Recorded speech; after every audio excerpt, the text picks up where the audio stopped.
el apóstol Pedro, lo existe entre vosotros. Y vuelvo a repetir que también lo podemos hablar en el presente del presente, ¿verdad? Porque existen aún todavía personas que enseñan diferentes enseñanzas de las cuales no encontramos en la palabra del Señor. Y muchas de las veces son enseñanzas que se cambia el concepto un poquito diferente y que uno lo lee y lo ve en la escritura y dice, bueno, pues ahí dice en la Biblia, pero realmente no es lo que se está enseñando. Solo que uno tiene que tener cuidado. Porque Juan, la segunda carta de Juan, versículo 7, dice que muchos han salido entre vosotros. Es decir, hoy en día muchos han salido enseñando diferentes doctrinas falsas. Y al versículo del 8 en adelante dice que ni aún le demos la bienvenida a tales personas. Solo que es algo serio. Y es lo que la segunda carta de Pedro nos va a enseñar concerniente a los falsos maestros. Y por eso el apóstol Pedro empieza primeramente hablándole a sus lectores, a los recipientes de esta carta, concerniente a lo importante que es el conocimiento bíblico, la palabra de Dios. Pero primeramente miramos nosotros la introducción a este libro. La introducción se encuentra en capítulo 1, versículo 1 y 2. Y en esta introducción simplemente estamos viendo el autor, a quien se dirige esta epístola y el deseo del apóstol Pedro a ellos. El autor sabemos bien que fue Simón Pedro. Ya sabemos quién es el apóstol Pedro. Fue un hombre que al principio lo miramos nosotros, un hombre agresivo, un hombre que enseñó su celo por el Señor, pero de una manera diferente. Tenía un carácter, tenía algo diferente a los demás apóstoles. Y esto fue lo que yo creo que le causó admiración a nuestro Señor Jesucristo, porque los discípulos más cercanos a Jesucristo fue Juan. ¿Quién más? Santiago, ¿verdad? Su hermano. Y luego Pedro, que Juan, ¿verdad? Y su hermano se les puso el sobrenombre hijos de trueno, ¿verdad? Solo que entonces miramos nosotros que estos fueron los discípulos más apegados a nuestro Señor Jesucristo. Bueno, este es el Simón del cual está escribiendo esta carta. Y recuerde que también estuve hablando de Simón. Simón estaba más preocupado concerniente a los judíos. La tendencia de él era más hacia los judíos que a los gentiles. Se le nombra el apóstol de los judíos, mientras que al apóstol Pablo se le nombra el apóstol de los gentiles. Y por eso es que miramos cuando leemos el libro de los Hechos, ¿Hechos de qué? De los apóstoles. Sin embargo, no leemos de todos los apóstoles, solamente leemos de dos apóstoles, el de Pedro y Pablo. Los hechos de Pedro se ven desde el principio, capítulo 1, hasta el capítulo 12. Y luego se ven los hechos del apóstol Pablo desde el 13 en adelante, hasta el último capítulo del libro. Solo que estamos hablando de Pedro, un hombre que en ocasiones se metía en problemas por causa de que, por su actitud, su manera de ser. Jesucristo una vez le dijo, ponte detrás de mí, Satanás. Son palabras fuertes y especialmente viniendo de nuestro Señor Jesucristo. El apóstol Pablo reprendió a Pedro por la hipocresía en la cual él estaba envuelto con Santiago y que estaba arrastrando a Bernabé concerniente a esa hipocresía, Gálatas capítulo 2. Solo que este es el autor quien escribe esta carta. ¿Quién se lo escribe? Dice a los recién convertidos, a las personas que no tenían mucho conocimiento. En 2 de Pedro, capítulo 1, versículo 1, la siguiente parte, dice,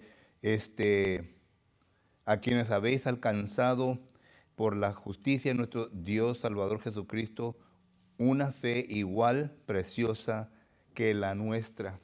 En otras palabras, a los recién convertidos. Se habían convertido y ahora se encontraban en la fe y estos eran los que necesitaban bastante ayuda. Vuelvo a repetir, como dije en el tiempo de nuestra introducción, que es posible que estos cristianos fueron los que fueron desparramados después de la persecución que hubo en la ciudad de Jerusalén. Recuerden que fueron 3,000 bautizados en día de Pentecostés, pero luego este número fue incrementando. Miramos que fueron aquí a 5,000 y luego dice el versículo, no da números, pero dice que siguió creciendo o siguieron creciendo los discípulos, la iglesia. Entonces miramos nosotros que estos que siguieron creciendo, cuando llegó la persecución, fueron dispersos y a estos se le está escribiendo. Y claro que que la mayor parte de ellos aún todavía no habían sido fundamentados en la doctrina del Señor. Solo que hay que enseñarles mucho concerniente a la palabra de Dios. Y claro, ¿verdad? El deseo del apóstol Pedro, que la paz y la misericordia de Dios estuviera sobre ellos. Esta es la introducción al libro. Pero luego miramos nosotros que se entra a describir la palabra de Dios. Capítulo 1, versículos del 5 al 11. La palabra de Dios, o sea, la importancia de tener conocimiento bíblico. Primeramente, nos da a entender que por medio de la palabra de Dios nos ha dado a conocer grandísimas y preciosas promesas. Promesas, capítulo 1 y versículo 4, la primera parte. Grandísimas y preciosas promesas. Y estamos hablando, hermanos, ya para nosotros, para estos cristianos, los cuales habían aceptado la palabra de Dios, el apóstol Pedro no solamente se está dirigiendo concerniente al Antiguo Testamento, porque recuerde, él estaba más apegado al judaísmo, no solamente se está refiriendo al Antiguo Testamento, sino que también a la revelación de parte de Jesucristo. Recuerde que para este tiempo el Nuevo Testamento aún todavía no se había formulado, no se había establecido como lo tenemos hoy en día. Entonces se refiere a la palabra escrita, al conocimiento bíblico, y claro que son las palabras de Jesucristo. Recuerde que la Biblia, el Nuevo Testamento, nos enseña en Juan capítulo 1, versículo 17, que Jesucristo fue quien trajo la verdad. Y esta verdad que Jesucristo trajo al mundo fue una verdad que le comunicó a sus discípulos primeramente. Esto es obvio cuando Jesucristo le dice a sus apóstoles en Mateo capítulo 28, versículo 20, y enseñarle todas las cosas que yo os he enseñado a vosotros. Pregunta, ¿qué cosas les enseñó Jesucristo a los discípulos? ¿Qué cosas les enseñó Jesucristo a los apóstoles? La enseñanza que ellos necesitaban que entender, porque ellos iban a ser las personas quienes iban a enseñarle a la iglesia cuando se iniciara. Recuerde que ese mismo texto de Mateo capítulo 28, versículo 19-20, está hablando del inicio de la iglesia, porque solamente la persona bautizada en nombre del Padre, el Hijo y el Espíritu Santo es aquel o aquella que había de entrar en la iglesia, Hechos 2:47. Ya la segunda parte, el versículo 20 dice, y enseñándoles a quién, a la iglesia. Por eso es que cuando ya llegamos a Hechos capítulo 2 y miramos ya el inicio de la iglesia, que se bautizaron 3,000 personas, Hechos 2, 40 y 41, 40 y 41. 40 dice, huir de esta perversa generación. El 41 dice, se bautizaron 3,000 personas. Esas personas que fueron bautizadas, ya en el versículo 42 dice, y perseveraban, ¿quién? Los bautizados. Lo mismo que habla Hechos capítulo 28, versículo 19-20. Los bautizados. ¿Y en qué perseveraban? En la doctrina de los apóstoles. Eso quiere decir que los apóstoles le enseñaron lo que Jesucristo les había enseñado.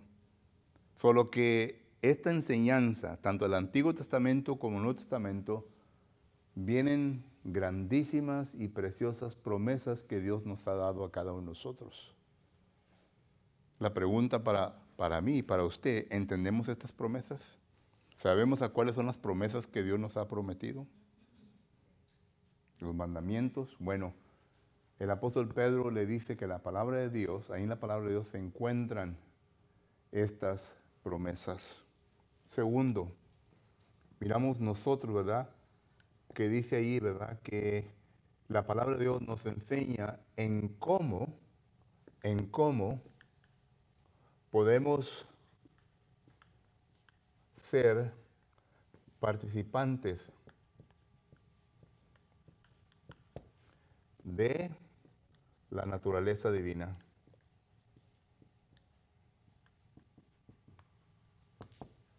Capítulo 1, versículo 4, la segunda parte de este versículo. Nos enseña cómo podemos ser participantes de la naturaleza divina. Esto quiere decir dos cosas, hermano. El apóstol Pedro le está enseñando a su audiencia, a aquellos quienes está escribiendo, que en un tiempo eran de la naturaleza que maligna, ¿verdad? Todos nosotros, todo ser humano que ha vivido y que vive en este mundo, ¿verdad? Antes de aceptar a Cristo Jesús, antes de envolverse completamente en lo que la palabra del Señor nos enseña, éramos participantes de la naturaleza maligna. Le pertenecíamos a Satanás, hermanos. Yo sé bien que a muchos no les gusta oír esas palabras. Una vez un hermano me dijo, hermano, no debe de decir que son hijos del diablo. Bueno, la Biblia lo dice. La Biblia lo dice. En Juan capítulo 8, versículo 44, ahí Jesucristo mismo dice, vosotros sois hijos de su padre, el diablo. Y luego el apóstol Pablo lo dice en Hechos capítulo 13, versículo 9 y 10, que la persona con la cual se está confrontando en ese momento dijo, siendo hijo del diablo. Todos nosotros en un tiempo éramos hijos del diablo porque todos, según Romanos capítulo 3 y versículo 23, fuimos destituidos de la gloria de Dios a consecuencia del pecado. Todos pecamos. Entonces, estando en el pecado, ya no éramos hijos de Dios, sino que éramos hijos de Satanás, del diablo. Pero la Biblia nos enseña en cómo podemos llegar a salir de esa naturaleza y llegar de ser participante de la naturaleza divina. Cómo entrar nuevamente en la naturaleza divina. Y claro que se lleva a cabo una reconciliación. Una reconciliación. En Hebreos capítulo 2 y versículo que es 14 en adelante, noten cómo el autor pone este concepto. Hebreos capítulo 2 y versículo 14 en adelante, dice la palabra del Señor. Así que, por cuanto los hijos participaron de carne y de sangre, Él también participó de lo mismo para destruir por medio de la muerte al que tenía el imperio de la muerte, esto es, al diablo, y librar, considere pues lo que dice el versículo 15, y librar a todos los que por el temor de la muerte estaban durante la vida sujetos a servidumbre, porque ciertamente no socorrió a los ángeles, sino que socorrió a la descendencia de Abraham, por lo cual debía ser en todo semejante a sus hermanos, para venir a ser misericordioso y fiel sumo sacerdote en lo que a Dios se refiere, para expiar los pecados del pueblo.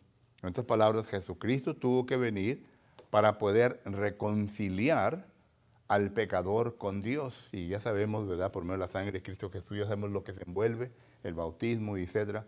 Pero llegamos a ser participantes de la naturaleza divina.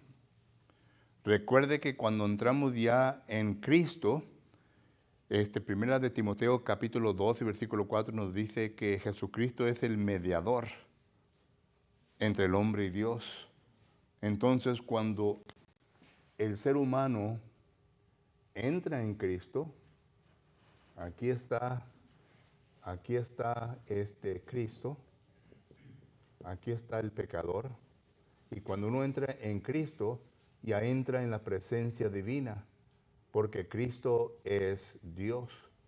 Y esto es lo que dice 1 Timoteo capítulo 2, versículo 4. Y entrando en Cristo Jesús, ya Cristo Jesús entonces se vuelve, aquí está el Padre, ¿verdad? Ese es el mediador. Y esto es lo que habla que Cristo está sentado a la diestra del Padre.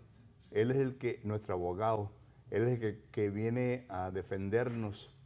Y claro que para poder estar en Cristo Jesús, en Gálatas capítulo 3, versículo 26, dice que necesitamos que ser bautizados en Cristo. Solo que la Escritura nos enseña esto. ¿Cómo podemos ser participantes de la naturaleza divina? La Escritura aún también nos enseña cómo huir de la corrupción del mundo.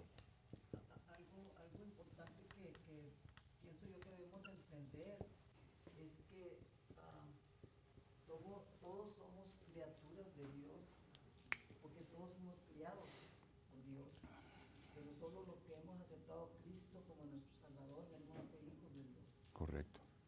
Pero en un tiempo eran hijos del diablo. Porque fuimos todos criados a la imagen de Dios, fuimos criaturas de Dios y fuimos criados a la imagen, pero solo los que hemos aceptado a Cristo como nuestro Salvador venimos a ser hijos de Dios. Sí, venimos a recibir la reconciliación. Recuerde que hemos sido criados en inocencia, no en pecado, en inocencia. Y hasta el punto en que nosotros llegamos a conocer entre el bien y el mal, Isaías 7, 14 y 15, y por causa de que la necedad está ligada en el corazón del muchacho, Proverbios 22, 15, dice que la maldad del ser humano empieza desde su juventud. Génesis capítulo 8, versículo 21. Y cuando empieza, ya el pecado entra, hay separación. Isaías 59, 1, 2, hay separación entre Dios y el hombre. Entonces ya cuando uno viene en Cristo Jesús, es cuando viene a reconciliarse para volver a encontrar esa participación con la divinidad. ¿Hermano Víctor?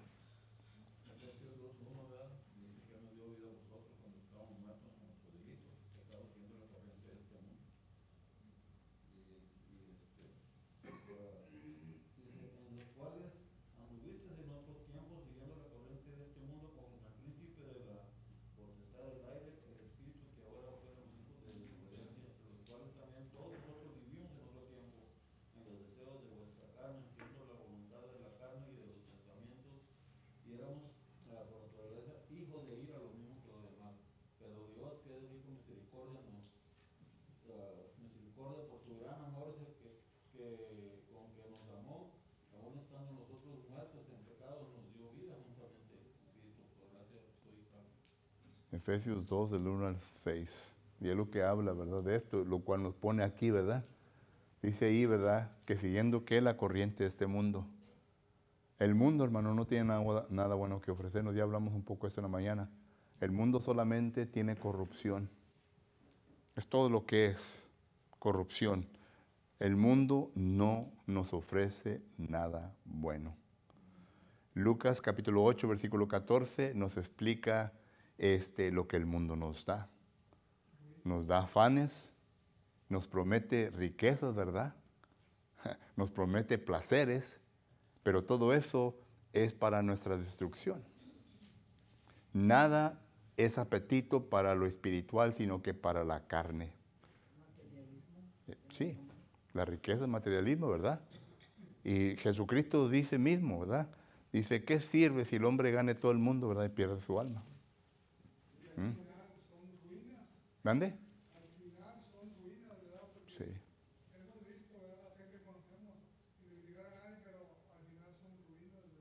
Sí.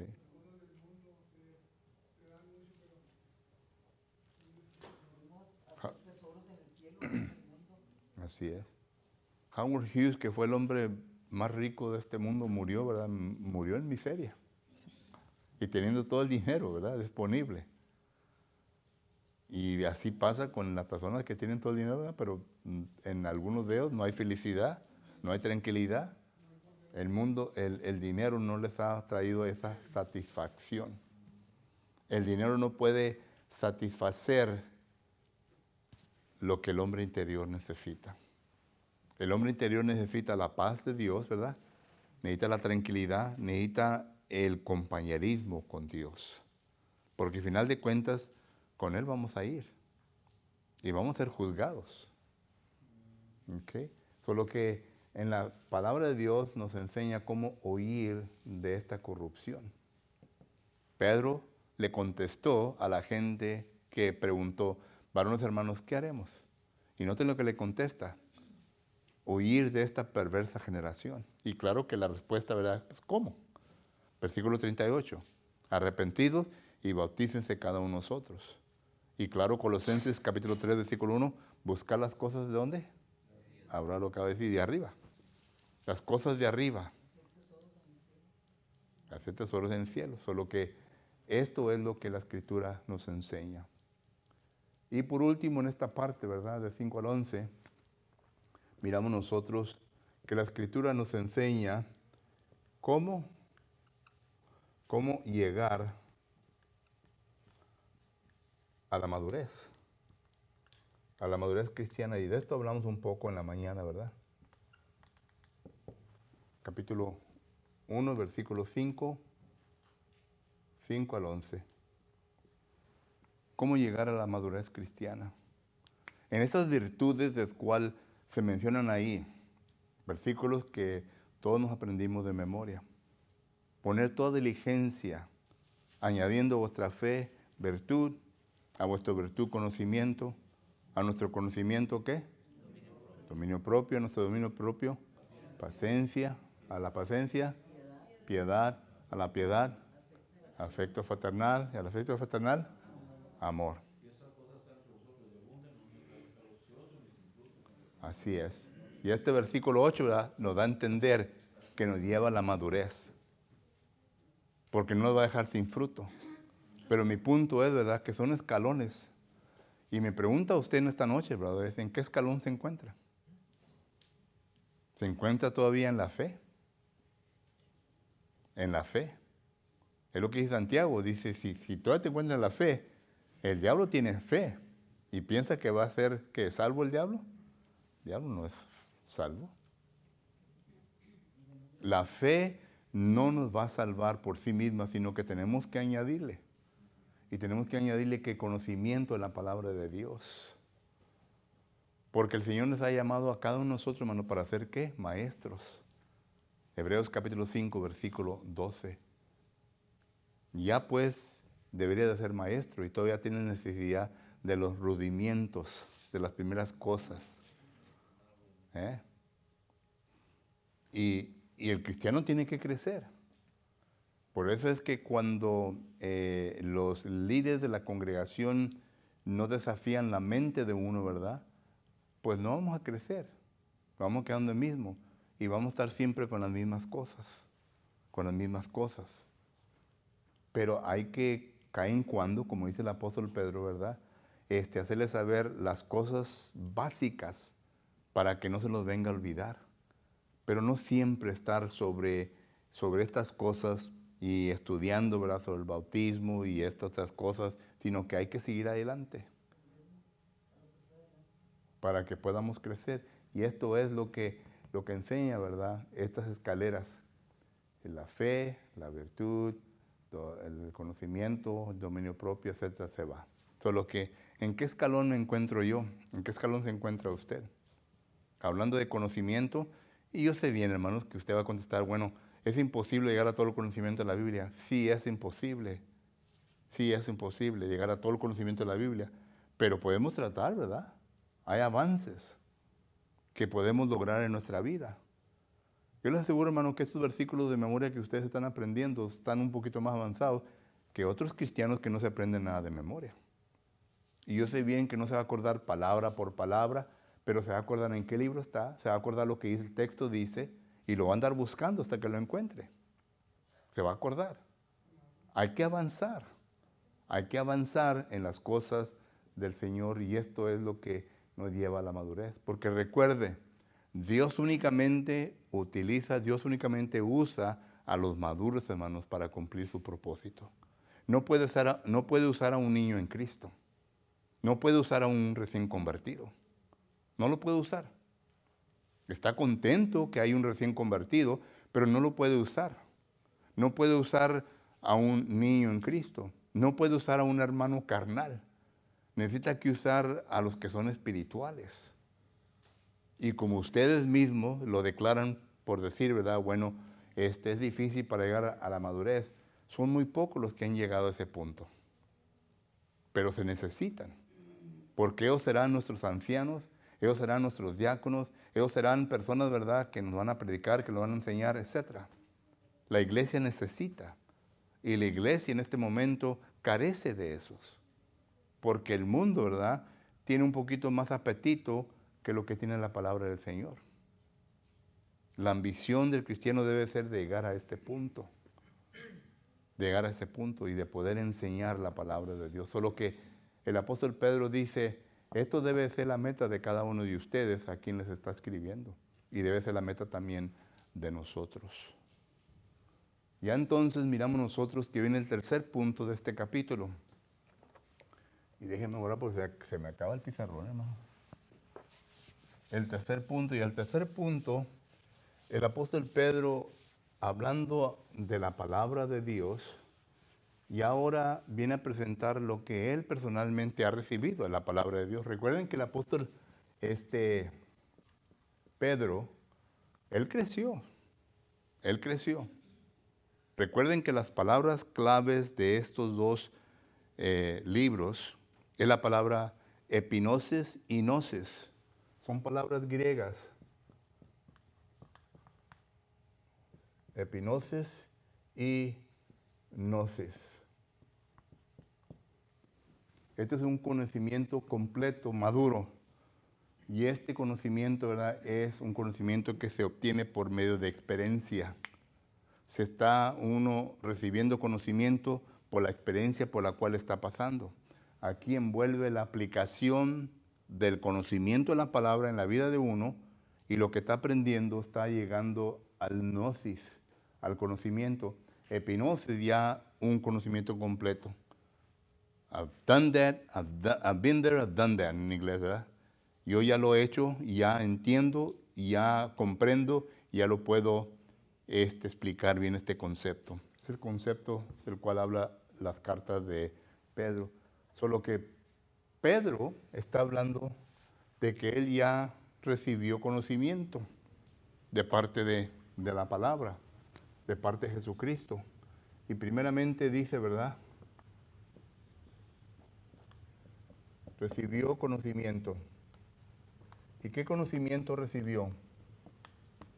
El conocimiento que les está enseñando. Y por eso dice él, ¿verdad?, en 1 Pedro capítulo 1, versículo del 12 al 15. Dice, primeramente, dice, este conocimiento que he recibido, lo voy a repetir.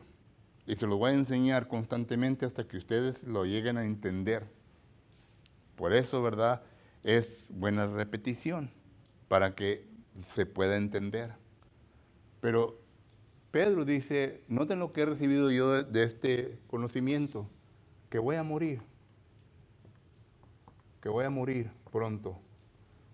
Ahora, ¿estaría el apóstol Pedro ya listo para partir de este mundo?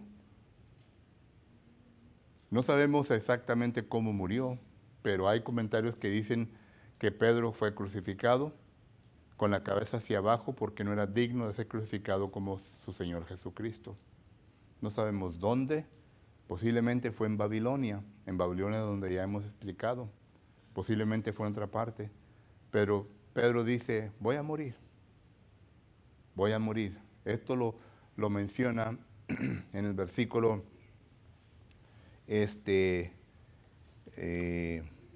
14, sabiendo que en breve debo abandonar el cuerpo como nuestro Señor Jesucristo me ha declarado. ¿Y cuándo le declaró nuestro Señor Jesucristo? ¿Recuerdan? Cuando estaban cenando y que Pedro le dice, ¿y qué de este? ¿Recuerdan? De Juan, el discípulo amado de Jesucristo. Dice, y Jesucristo le dice, tú no te preocupes por Juan, tú preocúpate por tú también vas a morir. Solo que el Señor le había declarado. Allí le declaró la muerte, pero no sabemos qué más le dijo, solamente le dijo que iba a morir. Pero dice aquí que Jesucristo le ha declarado la muerte. también yo procuro con diligencia que después de mi partida vosotros podréis en todo momento tener memoria de estas cosas. El apóstol Pedro dice, voy a morir, pero al morir, por lo menos yo he establecido como apóstol, ¿verdad? La enseñanza.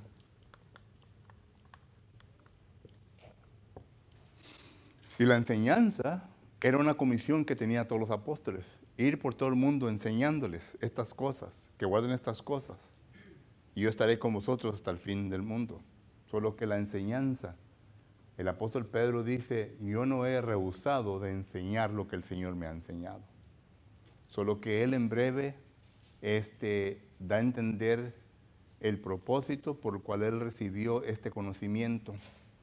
El conocimiento que él recibió era de que para antes de morir poder compartirlo con cuantas personas él pudo compartir este conocimiento. Y esto es el lema nuestro, hermanos. Este es el deber nuestro, de predicar y enseñar lo que recibimos de parte del Señor hasta el día que nos muéramos. No tenemos vacaciones, no tenemos descanso, sino que hay que enseñar a todo mundo la palabra de Dios. Y por último, miramos nosotros, ¿verdad? El punto número 4, que hablando del conocimiento bíblico de la palabra de Dios, habla el apóstol Pedro sobre las fuentes de cómo nos ha llegado la palabra de Dios. Capítulo 1, del 16 hasta el 21. Primeramente se menciona el apóstol Pedro, ¿verdad? Y aquí podemos poner a los apóstoles. Los apóstoles son los que han traído la enseñanza, otra vez. Jesucristo les enseñó a ellos les enseñó a la iglesia, y la iglesia ahora también enseñándole a los demás. Aquí cabe 2 de Timoteo capítulo 2 y versículo 2. Enseñándole a hombres fieles, para que ellos también enseñen a otros hombres fieles. Ese es el círculo. Se les enseña para que ellos también enseñen. La enseñanza que yo les he dado hasta este momento, hermanos, yo un día voy a morir. No es cosa extraña, voy a morir. Y esta enseñanza en la mente de ustedes se ha quedado, especialmente en los más jóvenes de aquí, ¿verdad? Y al partir yo de este mundo, esta enseñanza va a seguir adelante. Ya no va a ser enseñanza mía, pero va a ser enseñanza de parte de ustedes, pero yo tuve propósito en todo esto. Yo les planté en su mente, en su corazón, esta enseñanza, y es lo que Pedro está diciendo. La enseñanza continúa. No hay que parar, continúa, se ha sido enseñada. Y también miramos nosotros, ¿verdad?, que dice que la enseñanza también ha venido por medio del Antiguo Testamento. El Antiguo Testamento. Recuerden que en el Antiguo Testamento hay dos dispensaciones.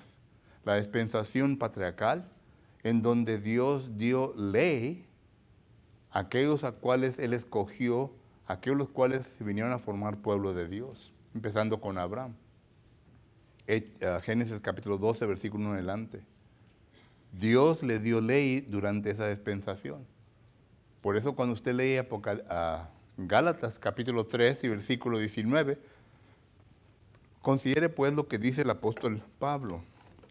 El apóstol Pablo dice en Gálatas capítulo 3 y versículo 19 lo siguiente, para simplemente confirmar el punto que estoy estableciendo. Gálatas capítulo 3 y versículo 19 dice la palabra de Dios de la siguiente manera. Entonces, ¿para qué sirve la ley? Ya está hablando del Antiguo Testamento, está hablando de la ley mosaica. ¿Para qué sirve la ley? Fue añadida, pregunta, ¿a qué se añadió la ley mosaica? A la que ya estaba. Y la que ya estaba era la ley patriarcal. Fue añadida a causa de las transgresiones hasta que viniese la simiente a quien fue hecha la promesa y fue ordenada por medio de ángeles en mano de un mediador. Aquí habla de las tres dispensaciones. La ley mosaica fue añadida la ley patriarcal hasta que viniese Jesucristo. Esa es la ley o esa es la dispensación cristiana. La dispensación patriarcal, la dispensación mosaica y la dispensación cristiana. En este versículo aquí se hablan de las tres. Solo que entonces miramos nosotros, ¿verdad?, que la palabra del Señor vino. Y todos sabemos, ¿verdad? Vamos a llegar a un punto cuando vamos a estudiar sobre la revelación y inspiración y todo eso. Pero todos sabemos en cómo se ha llevado a cabo, ¿verdad? En otras palabras, aquí está Dios, la mente de Dios. ¿Y quién conoce la mente de Dios? 1 Corintios capítulo 2, versículo 10, el Espíritu de Dios. ¿Y quién es el que viene a revelar? Es el Espíritu de Dios. Es la revelación que recibió ¿quién? Los hombres santos. Dice segunda de Pedro, capítulo 1, versículo 20 y 22, los hombres santos. Y estos hombres santos, inspirados por el Espíritu Santo fue el que reveló y fue el que inspiró a los hombres para que ellos entonces ya infaliblemente vinieran a enseñar la palabra de Dios.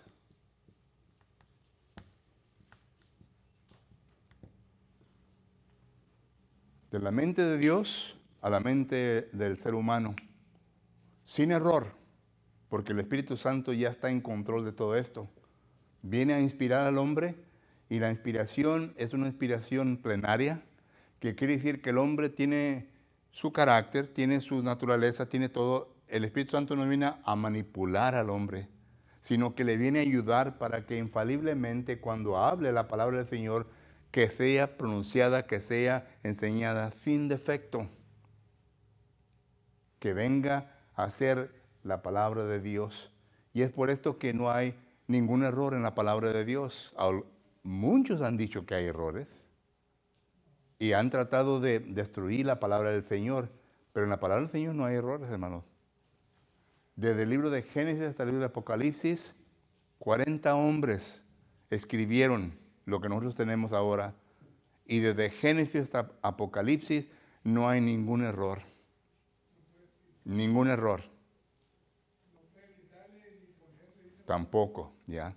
Solo que esto es lo que Pedro está enseñando aquí, porque ya en el tercer punto, ¿verdad?, habla sobre el Espíritu Santo. Este es el versículo 1 del 20 al 21.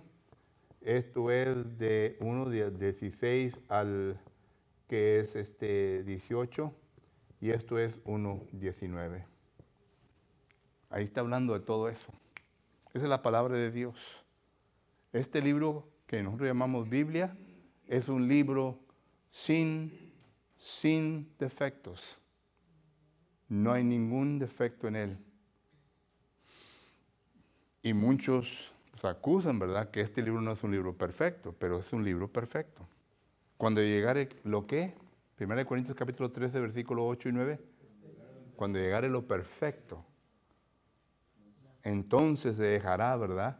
Recuerden que en el Nuevo Testamento hubo algo para iniciar todo esto, mientras que la iglesia estaba en su infancia, porque los miembros de la iglesia aún todavía no han llegado a una madurez, solo que se necesitó el Espíritu Santo que inmediatamente llevara al miembro de la iglesia a esa postura, a una persona perfecta, a una persona madura.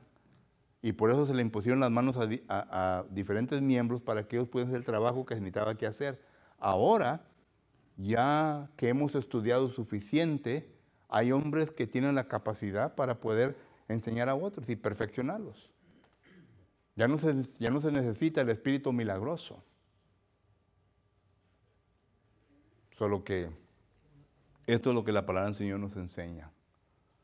Capítulo 1 de Segunda de Pedro, versículos del 1 al 21. ¿Comentarios o algo que le quiera añadir a esto, hermanos?